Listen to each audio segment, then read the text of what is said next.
நந்தா பெரியசாமி இயக்கத்தில் ஜிபிஆர்கே சினிமாஸ் தயாரிப்பில் குறிப்பாக இந்த படத்தை வந்து லிங்குசாமியோடைய திருப்பதி பிரதர்ஸ் இந்த படத்தை வெளியிட்டிருக்காங்க. இந்த படத்தில் சமுத்திரக்கனி, அனன்யா, பாரதி ராஜா, தம்பி ராமையா, சின்ன ஜெயின், சாம்ஸு, இப்படி பெரிய நட்சத்திர பட்டாலுமே இருக்குது. இந்த படம் பெரிய எதிர்பார்ப்புலேருந்து இந்த எதிர்பார்ப்புக்கான காரணம் என்னென்னா, சமுத்திரக்கனி ஒரு பக்கம் தெலுங்கில் வந்து பயங்கர பிஸியாக இருக்கார். தமிழ்லேயே வந்து பிரித்து கால் ஷீட் கொடுத்துருக்காரு. அவர் வந்து சென்னையில் இருக்கிறதோட ஹைதராபாத்தில் தான் அதிக நேரம் இருக்கார் அப்படின்பொழுது அவர் கதையின் நாயகனாக படம் முழுக்க நடிச்சிருக்கார். அப்படின்னா எவ்வளோ நாள் கால் ஷீட் கொடுத்துருப்பாங்க, எந்த மாதிரியான கதையாக இருக்கும். சமுத்திரக்கனி ஹீரோவாக கதையின் நாயகனாக நடிக்கிற படத்தின் மீது ஒரு எதிர்பார்ப்பு இருக்கும், ஏதோ ஒரு மெசேஜ் சொல்லுவார் அப்படின்னு. சரி, இந்த படத்தில் ஆரம்பத்துலேருந்தே ஒரு எதிர்பார்ப்பு இருந்தது.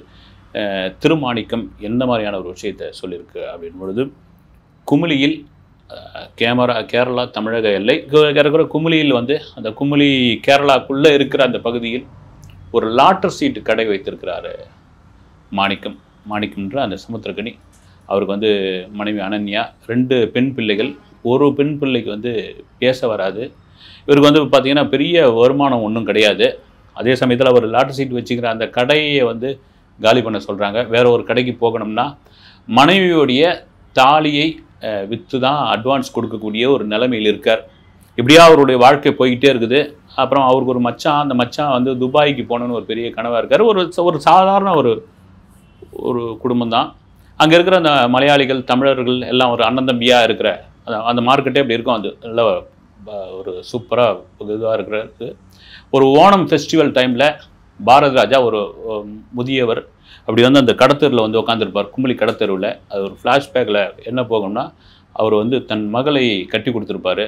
அது வரதட்சணையாக கேட்ட தொகை கொடுக்கல அப்படின்றதுக்காக வாயும் வயிறுமாக இருக்கிற அந்த மகளை வீட்டோடு அமுச்சிடுவா மாமியா, கொடுமைக்காரி மாமியா அமுச்சிடுவார். அவருடைய அந்த முதுமை தள்ளாத ஒரு தன் மகள் இப்படி இருக்கிறாருன்ற ஒரு இது, கையில் காசு இல்லை, ஒரு 10 சவரம் எக்ஸ்ட்ரா போடுறதுக்கு தமக்கு வசதி இல்லை அப்படின்னு ஒரு குமுறி போய் குமுளியோடைய அந்த கடத்தெருவில் உட்காந்துட்டு இருக்கும்போது அங்கே இருக்கிற ஒரு தொழிலாளர்கள்லாம் உட்காந்து பேசுவாங்க. வந்து நம்ம 10 பேராக சேர்ந்து ஒரு லாட்டரி சீட் வாங்கினாங்க ஒருத்தருங்க, அதுலேருந்து 1 கோடி ரூபா அடிச்சுது, அந்த 10 பேரும் பிரிச்சுக்கிட்டாங்களா, நாமளும் ஒரு 10 பேராக சேர்ந்து ஒரு லாட்டரி சீட் வாங்கலாமே என்னும் பொழுது இவருக்கு அப்படியே அந்த லாட்டரி சீட் கடையை பார்க்குறாரு, ஒரு நப்பாசை பார்க்குறாரு. சமுத்திரக்கனி தான் அந்த ஓனரு. இவர் போய் அங்கே போய் விசாரிக்கிறாரு. அதில் ஒவ்வொரு டிக்கெட் கேட்குறாரு.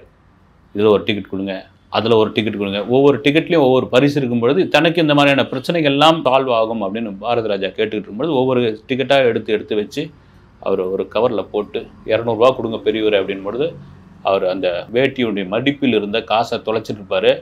இல்லைப்பா நான் காசு கொடுத்து வந்து வாங்கிக்கிறேன் அப்படின்ட்டு போவார். இல்லைங்க நீங்கள் எடுத்துமோங்க, அந்த சீட்டை எடுத்துமோங்க, காசு அப்புறமா கொண்டு வந்து கொடுங்கன்னா, இல்லை இந்த சீட்டை நீங்களே வச்சுங்க தம்பி, நான் மறுநாள் நாளைக்கு வந்து அந்த காசை கொடுத்துட்டு நான் சீட்டை வாங்கி வரேன்னு கிளம்பி போயிடுவார். மறுநாள் அந்த ஓணம் ஃபெஸ்டிவல் பம்பர் குழுக்களில் பார்த்தீங்கன்னா 1.5 கோடி ரூபா அடிச்சிருக்கோம். அந்த 1.5 கோடி ரூபா வித்த கடைக்காரர் வந்து சமுத்திரக்கனி தான். அந்த சீட்டு தான் பாரதி ராஜா வச்சுங்கன்னு சொன்ன சீட்டு. அந்த சீட்டுக்கு உரியவர் பாரதி ராஜா, அந்த முதியவர் தான். தங்கிட்ட அந்த சீட்டு இருக்கக்கூடாது அப்படின்னு முடிவு பண்ணுறாரு. இது குடும்பத்துக்கு தெரியுது. எப்போ விற்காத பொருள் இருந்தால் அது ஓனருக்கு தான் சொந்தம். ஒரு பொருளை வந்து துட்டு கொடுத்து வாங்கிட்டாங்க, ரைட்டு, அட்வான்ஸாவது கொடுத்துருந்தா சரி, எதுவுமே கொடுக்கல, ஒரு நம்பிக்கையின் பேரில் வச்சிருக்குன்னு சொல்கிறாங்க அப்படின்பொழுது அது எப்படி அவங்களுக்கு சேரும் அப்படின்பொழுது இவர் ஒத்துக்கவே மாட்டேன்றாப்புல. அப்படி கிடையாது, ஒரு என்னதான் இருந்தாலும் அந்த பெரியவர் சொல்லிட்டு போனார். ஒரு கடுமையான ஒரு வறுமையான ஒரு சூழ்நிலை இருக்கார், என்ன கஷ்டத்தில் இருக்காருன்னு தெரியல. அவர் சொல்லிட்டு போனால் இந்த சீட்டு அவருக்கான சீட்டு தான் சொல்லி இடுக்கி பக்கத்தில் இருக்கிற அவருடைய ஊரை தேடி அவர் வந்து பஸ்ஸில் பயணம் பண்ணுவார். இந்த குடும்பமே ஒட்டு மொத்தமாக சேர்ந்து அந்த லாட்டரி சீட்டை எப்படியாவது பிடுங்கி ஆகணும் அப்படின்றதுக்காக ஒரு பயணத்தோட கிளம்புவாங்க. அந்த லாட்டரி சீட்டை சமுத்திரக்கனிகிட்ட பறிச்சுட்டாங்களா, அவர் கொண்டு போய் அந்த முதியவர் பாரதி ராஜா கிட்ட சேர்ந்துட்டாரா, இதற்கு இடையில் போலீஸும் இன்னும் சில பேரும் என்னென்ன வேலைகள் செய்கிறார்கள் என்பதை ஒரு 2 மணி நேர படமாக நந்தா பெரியசாமி கொடுத்திருக்கிறார். படத்தில் முக்கியமாக வந்து படத்தை தாங்கி பிடிக்கக்கூடிய கேரக்டர் வந்து சமுத்திரக்கனி தான், மாற்று கருத்தே இல்லை. பொதுவாக சமுத்திரக்கனி வந்தார்னாலே வந்து ஓவராக தத்துவம் பேசுவார், இது சொல்லுவார், அட்வைஸ் பண்ணுவார் அப்படின்ற மாதிரியான விஷயங்கள்லாம் இருக்குது. ரொம்ப இயல்பாக நடிச்சிட்டு போகிறார். வந்து ரொம்ப இயல்பாக அங்கே இருக்கிற பக்கத்தில் இருக்கிற கடைக்காரர்களும் அந்த மலையாளி தமிழர்கள்ன்ற மாதிரியான ஒரு எந்த பாகுபாடும் இல்லாமல் எல்லாம் ஒத்துமையாக இருக்கிறது, அந்த கலர்ஃபுல்லாக அந்த கேரளா பகுதியை காமிக்கிறது, இதெல்லாம் மீறி அந்த லாட்டர் சீட்டை கொண்டு வர அந்த வேகம், அதை கொண்டு போய் சேர்த்துருவாரா சேர்க்க மாட்டாரா, அது எங்கேயாவது மிஸ் ஆகிடுமா அப்படின்ற படம் பார்க்கலே ஒரு பதப்பதிப்பு. இதெல்லாம் தாண்டி பார்க்குற ஆடியன்ஸுக்கு இது எங்கேயோ எப்போ அந்த ஒரு கதை மாதிரி படம் மாதிரி இருக்கே அப்படின்னு சின்னதாக ஒரு எல்லாருக்கும் தோணுது. ஏற்கனவே வந்து ஒரு பம்பர் அப்படின்ற ஒரு படத்தினுடைய சாயல் இதில் இருந்தாலும் அது ஒரு வேறு கதை, இது ஒரு கதை. ஏன்னா அதுலேயும் பார்த்தீங்கன்னா ஒரு கேரளா மலையாள சம்மந்தப்பட்ட ஒரு கதை, ஒரு விஷயம் வரும். இதுலேயும் வருது. என்னையா இது, இப்போ யார் வந்து இந்த கதையை வந்து முதல்ல பண்ணது, இது பண்ணது மாதிரியான ஒரு விஷயம் இருந்தாலும் இந்த படம் வேற ஒரு ட்ராக்ல போயிட்டே இருக்குது. ரைட், இந்த படத்தை வந்து வேற ஒரு ஃப்ளேவரில் கொடுக்கணும்னு நந்தா பெரியசாமி முயற்சி பண்ணியிருக்காரு.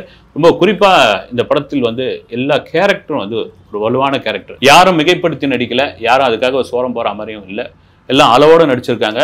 இதில் இன்னொரு முக்கியமான ஒரு விஷயம் என்னென்னா, இன்னும் விறுவிறுப்பை கூட்டியிருக்கலாமோ நந்தா பெரியசாமி, இன்னும் வந்து ஏதாவது ஒரு கிளைக்கதை இதில் சொல்லியிருக்கலாமோ அப்படின்ற ஒரு எதிர்பார்ப்பு உண்டாகிறது. இதெல்லாம் மீறி படத்துக்கு வந்து விஷால் சந்திரசேகருடைய இசை பெரிய உறுதுணையாகிறது. கேமரா, சுகுமாருடைய கேமரா வந்து சொல்லவே தேவையில்ல. நம்ம கும்கியெல்லாம் பார்த்துருக்கோம், வந்து அப்படி ஒரு பளிச்சுன்னு இருக்கிற மாதிரியானது. அந்த கேமரா தான் நம்ம சோர்ந்து போகிற நேரத்திலாம் அந்த ஒளிப்பதிவு தான் நம்மளை வந்து அப்படி தூக்கி நிறுத்துது. இதையெல்லாம் மீறி சில லாஜிக்கான மிஸ்டேக்கள் இருக்குது. அப்புறமா வந்து சில காட்சிகள்லாம் வந்து ரொம்ப லேக் அடிக்குது அப்படின்ற மாதிரியான விஷயங்கள்லாம் இருக்குது. அதையெல்லாம் தாண்டி ஒரு சம்பவம், அந்த சம்பவம் முடிஞ்சுதா முடியலையா அப்படின்ட்டு ஆடியன்ஸுக்கு ஒரு விறுவிறுப்பாக கொண்டு போகிறார். இன்னும் கூட அதை இன்னும் நல்லா செதுக்கியிருக்கலாமே நந்தா பெரியசாமி அப்படின்ற மாதிரியான ஒரு கேள்வியும் இருக்குது. கண்டிப்பாக திருமாணிக்கம், ஏன்னா இவர் ஏன் திருமாணிக்கம்னு கூப்பிட்றாங்கிறது கிளைமேக்ஸில் தான் வருது. கிளைமேக்ஸில் உண்மையை நெகிழ வச்சுட்டாங்க. அந்த நெகிழ வச்ச காட்சியை இடையெல்லாம் ஒரு 4-5 காட்சி பண்ணியிருந்தாருன்னா இது உண்மையிலே வந்து எமோஷ்னலில் இந்த படம் வந்து ஆடியன்ஸுக்கு இன்னும் பலமாக கனெக்ட் ஆகிருக்கும். ஓகே, திருமாணிக்கத்தை தியேட்டரில் போய் பாருங்கள். அடுத்த வீடியோவில் சந்திக்கிறேன். நன்றி.